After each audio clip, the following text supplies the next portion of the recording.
কত সুন্দর জান্নাত আমি তোমাদের জন্য প্রস্তুত রেখেছি, তোমরা কল্পনাও করতে পারবে না, কল্পনাতেও আনতে পারবে না। ফালা তা'লামু নাফসুম মা উখফিয়া লাহুম, কত সুন্দর জান্নাত আমি রেখে দিয়েছি, পৃথিবীর কেউ এটা বলতে পারে না।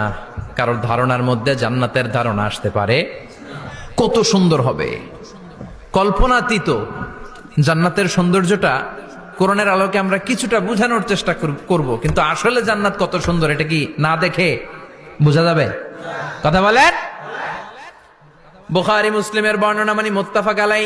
বিশ্বনবী বললেন, রব্বুল আলামিন ঘোষণা দিয়েছেন, আ'আদাতু লিইবাদিয়াস সালিহিন, আমি আমার নেককার বান্দাদের জন্য এমন জান্নাত তৈরি করে রেখেছি, মা লা আইনুন রাত, পৃথিবীর কোনো চোখ সেটা দেখে নাই, ওয়ালা উযুনুন সামিআত, পৃথিবীর কোনো কান ওই জান্নাতের কোনো শব্দ শুনে নাই, ওয়ালা খাতারা আলা কলবি বাশার, মানুষের অন্তর দিয়ে